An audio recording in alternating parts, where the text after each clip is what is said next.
In a small apartment tucked inside a peaceful neighborhood in Kyoto, an elderly man begins his morning the same way he has for decades. He opens a window, folds his blanket with deliberate care, places water on the stove, and waits. No rush, no scrolling, no background noise fighting for his attention. Just silence, steam, and the quiet rhythm of a life that seems strangely untouched by modern chaos. His home is simple, nothing flashy. A wooden table polished by years of use. A teacup repaired with gold lacquer instead of replaced. Shoes lined neatly by the entrance. His pension is modest. His possessions are few. And yet, if you spent even 10 minutes in his presence, you'd feel something many people earning 6 figures still cannot access. He feels abundant. Not rich in the way social media defines it. Not rich in luxury cars, designer labels, or expensive restaurants, but rich in something much harder to buy. Spaciousness, calm, ownership over his own attention, a life where nothing feels excessive, but nothing feels lacking either. This is what Japanese frugality gets right. In the West, money is often treated like a finish line.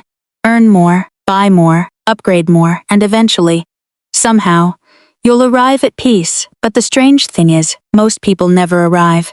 The salary increases, the apartment gets bigger, the subscriptions multiply, the standards quietly rise. And somehow, the feeling of not enough survives every upgrade.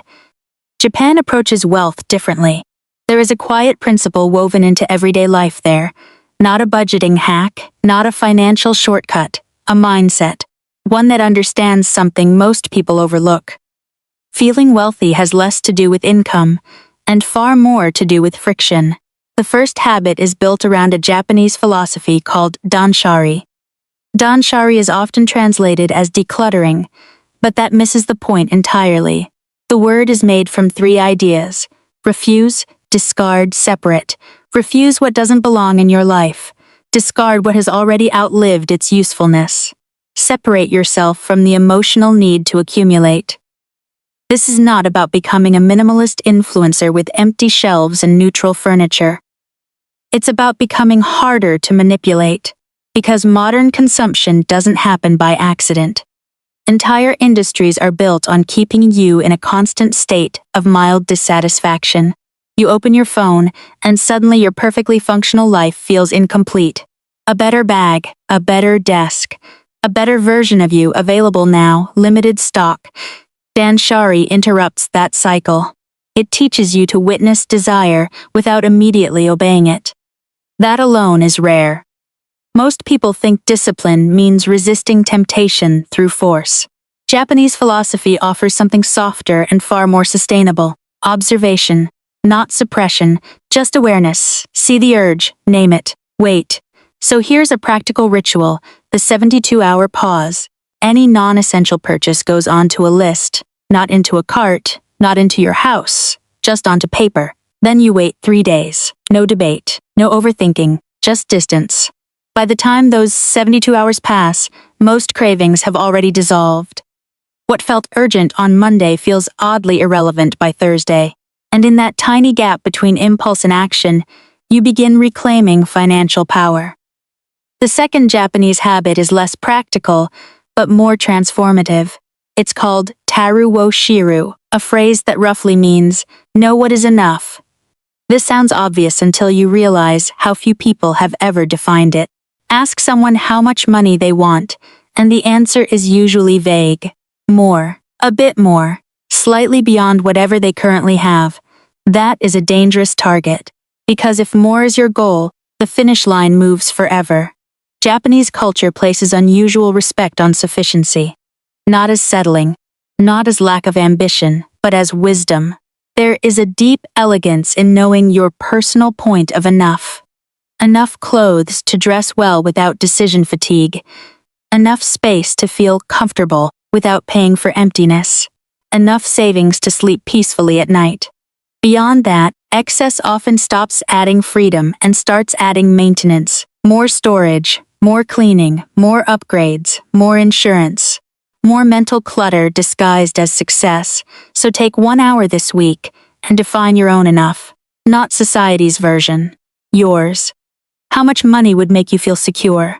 What kind of home actually supports your lifestyle? What level of spending genuinely improves your life, and what spending simply entertains your anxiety? Because until you define enough, you will always be available for endless consumption.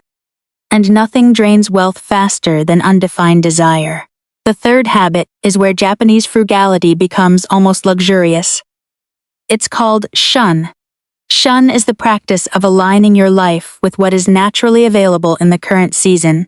At first glance, it sounds like a food concept, and yes, food is central to it. In Japan, seasonal eating is not trendy, it's normal.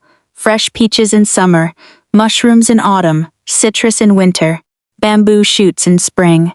When you eat what is naturally abundant, you automatically get what is freshest, tastiest, and often cheapest.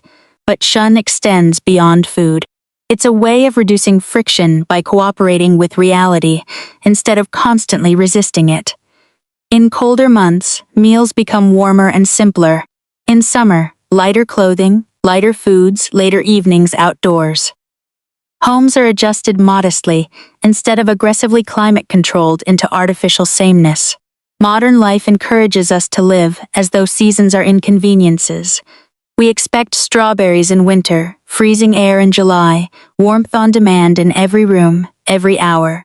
But comfort engineered without limits is expensive. Financially, physically, psychologically, shun offers a quieter kind of luxury, harmony. Not domination over your environment, but participation in it. Try this for 1 week. Buy produce only in season. Walk outside at the temperature it actually is. Let your meals, clothes, and routines bend slightly toward nature instead of away from it. Notice what happens. You spend less, yes. But more interestingly, life starts feeling less forced. That may be the hidden genius behind Japanese frugality. It doesn't ask you to feel deprived. It asks you to feel aligned. Danshuri teaches you to own less, but want less too. Taru Woshiru teaches you to define enough before the world defines it for you. Shun teaches you to cooperate with reality, instead of paying endlessly to escape it. None of these habits require a raise. None require extreme sacrifice, and yet together they create something most expensive lifestyles quietly fail to deliver. A life that feels calm, intentional, full. Maybe real wealth was never about how much you can afford to consume. Maybe it was always about how little your peace depends on consumption in the first place. And maybe the people who feel richest are not the ones constantly upgrading their lives, but the ones who learned how to stop leaking satisfaction. Because at the end of the day, wealth is not just what sits in your account. It is what remains in your mind after desire has gone quiet. If this changed the way you think about money, pass it on to someone who needs a different definition of wealth.